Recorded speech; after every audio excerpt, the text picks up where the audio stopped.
Hey, how's it going, everybody? Shaun here from Zoobox, and today we're going to be talking about the 1990 film The First Power.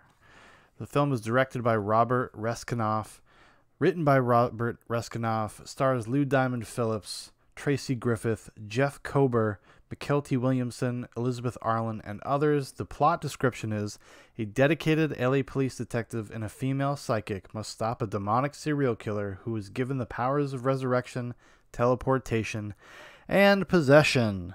So this is a weird movie for me because I don't know if I've ever actually watched it. I had this kind of like a sense memory from being like a really young child. It's really weird, the things that you remember. The things that kind of imprint on you and stay with you. But I remember, like, back in the antenna days, we had an antenna. I must have been like 6 or 7, and like flipping through the channels. And it must have been like UPN, something like that, one of those kind of channels, one of those kind of like random antenna channels, and they were playing The First Power in the afternoon. And I remember seeing like the bumpers for the commercials, like, and we'll return with The First Power. And I remember watching the end of the movie. I had a very distinct like memory of the end of the movie. It like had such a weird effect on me. I found it so like creepy and terrifying as a 6 or a 7-year old. And I've always known about it for years, and I always kind of like meant to go back and check it out. But it wasn't until the Kino Lorber had a sale recently. And this is one of the movies I picked up. And then the other day I talked about the Kolchak movies. That's when I got those movies. I got a Fritz Lang movie. Got something else. I can't remember what it was. But I got some movies from the Kino Lorber sale. And this was one of them. And I was like, well, for like $9 or $10, I'll revisit The First Power. Why not? It can't be as bad as some people say. I've heard a lot of people talk shit about The First Power. Like, they just don't like it. And this is coming from like the horror aficionado crowd. Which, if you have any kind of familiarity with them, like the Fangoria types, the people that like run the stuff nowadays, run the whole scene basically. Blumhouse employees, Fangoria, kind of the Austin scene really. They have some of the worst taste in movies.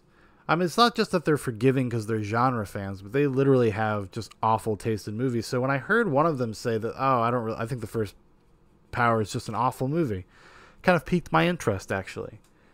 What was his name? It's one of the guys that worked for Blumhouse, and he produced Halloween. Ryan. I was like, oh, I'm going to check it out now. It gave me the impetus. It gave me the impulse. I'm like, I got to see it for myself now. And what do I get taken away after all this time? The First Power. The First Power is a very pleasantly kind of mediocre movie. It feels very much like a movie of its time, like a 1990 or a 1980, like a cable movie, something like Showtime would have made and put out in the late 80s and early 90s. That's kind of the vibe it has. It has kind of like a workman-like flatness to it. It doesn't have a lot of style. And honestly, if this was in the hands of a better director, somebody had more of a vision, somebody that was trying to do more than just execute on the most barest version of the story, I think there's probably something that could have been really cool, entertaining. I mean, it's got an interesting premise. It's like, some LA cops are hunting down this dude who can kind of move in between people. He can possess people. After he's dead, he's kind of have this immortality, and he kind of jumps in their minds occasionally and like fucks with them. And that's where the psychic woman comes along, and and it's got a lot of goofy stuff in it, but at the same time, it actually has some kind of effective scenes. I would say Jeff Kober, who's the guy who plays like the Satanist or the possessor dude, like, he's actually pretty good. He's a pretty creepy, imposing presence. And they have this cool like little mask that he wears, which serves zero purpose. It's just there to be creepy. I mean, it has nothing to do with the movie as far as I can tell, as far as I saw.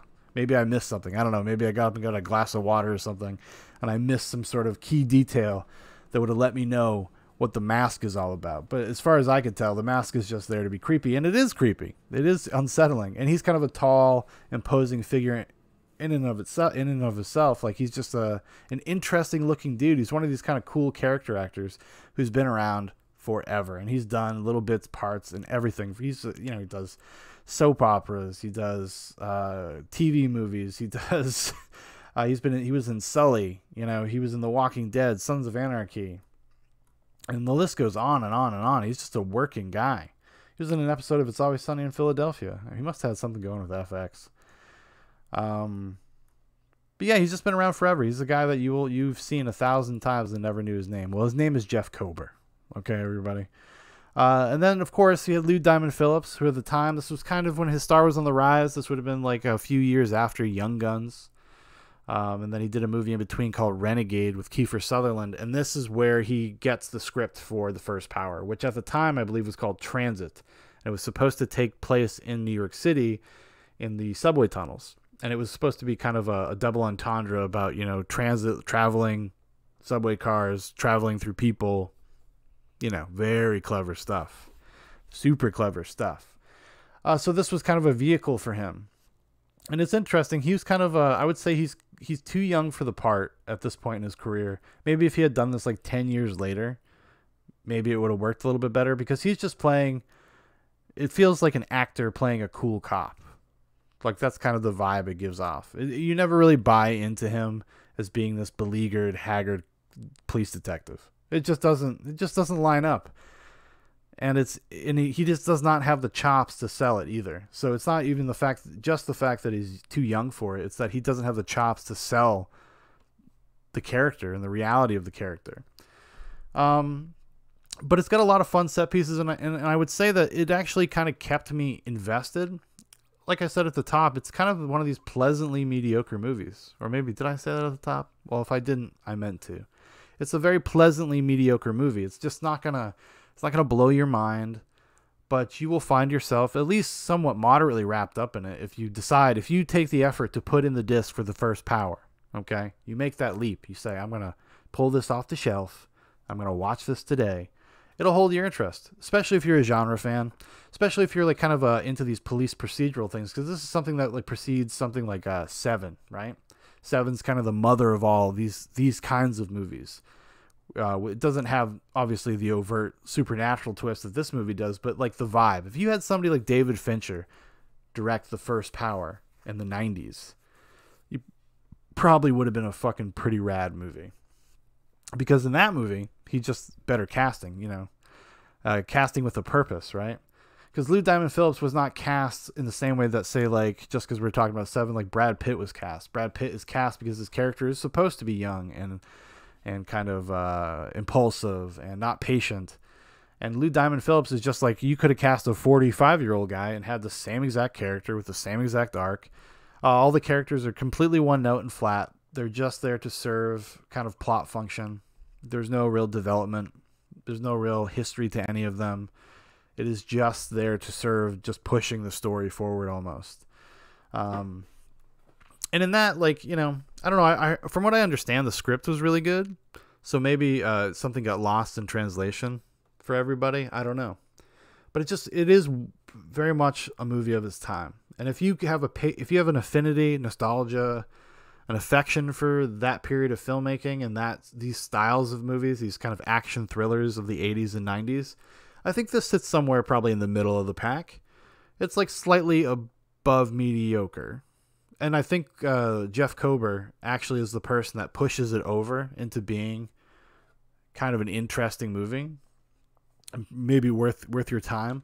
And I do think the script, to be fair to the script, there is some pleasant, like, fun surprises. There's some fun twists. The way the story plays out is not completely kind of predictable.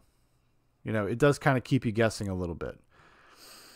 And I appreciated that. And I think, you know, a lot of the things too, especially why it like made such an impact on me when I was a kid, is because I was raised Catholic. So anything that had kind of an attachment to Catholicism or demons and possession and souls and blah, blah, blah, you know, that stuff was so drilled into your head when you're a kid. Whenever you see like a horror version of it, like it was immediately like you were interested in it.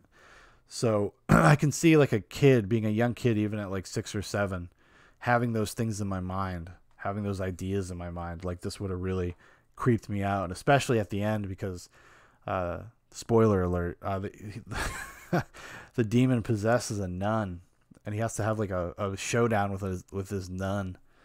And that is definitely something I responded to, because I went to Catholic school when I was a really young kid. Well, kind of up until like the middle of high school, but the school I went to when I was in grammar school there were nuns. I was taught by nuns, so it even left even more of an impact. I was even more like, oh shit, they could go bad on me. One of these people could be possessed. So there you go. That's probably why it stuck in my mind so much. Because, I mean, I literally had never seen the whole movie. That's the craziest thing. I just remember the UPN bumper and this piece of key art, because this was the piece of key art they showed in between commercials, and the ending of the movie. And I probably watched it when I wasn't supposed to. I was probably like sneaking TV on one lazy Saturday afternoon. And not only that, but it must have been only a few years after the movie came out that it was on like TV like that, which is kind of crazy. Because I know the critics dogged it really hard, but apparently it did pretty okay at the box office. You know, people like, you know, cop thrillers. You add some demons in there. Gonna have a good time, you know. I'm a sucker for that kind of stuff. I'll watch pretty much anything that has that. I mean, hell, I've seen End of Days like 5 times in my life, maybe more. The old Arnold Schwarzenegger, Kevin Pollak, Peter Hyams directed film, End of Days from 1999. Do you remember that one? Oh man, I wish that was good. I got to do that one of these days. I got to go back and watch End of Days and talk about that. That's probably one where I'll talk about it for like 45 minutes. Because I have so much to say about End of Days, you know, because I've seen it so many times. When you do these ones with like these kind of fresh watches, you know, it's kind of just general first impression stuff. So it's not as in-depth as some of the things when I've spent a lot of time with it or have a lot of history with it. But I would recommend The First Power to anybody that is of a certain age. If you're like my age, between like 33 and maybe like 40, and you just grew up with these things in your life, these kind of mediocre cable movies, even though this wasn't a cable movie, it just feels like one. It's kind of a fun blast from the past, you know. And I don't know. I wish it was better, because you can see the potential all over it. And it was funny when I was watching it, and it actually made me think of another movie that came out about 8 years later. And that I think I'm going to save for tomorrow's video. I don't want to give any spoilers. But there's another movie that has to deal with a demon being able to go into other people's bodies that came out in 1998. And that is going to be tomorrow's video, because I watched that as well. I watched it tonight. So we'll see you tomorrow. All right, everybody. Thanks for watching. Thanks for listening. If you'd like to know more about Zoobox, there's a bunch of links in the description for our Facebook, for our Instagram, for my personal Twitter. Also, if you'd like to make a request for these daily videos, or a Zoobox Goes to the Movies, leave it in the comments and we'll put it on the list. Make sure to check out the Facebook and YouTube, because we are doing new things every day. We're trying new stuff out, new videos. I make little weird videos all the time, so, you know, give it a go. All right, everybody. You have a good one.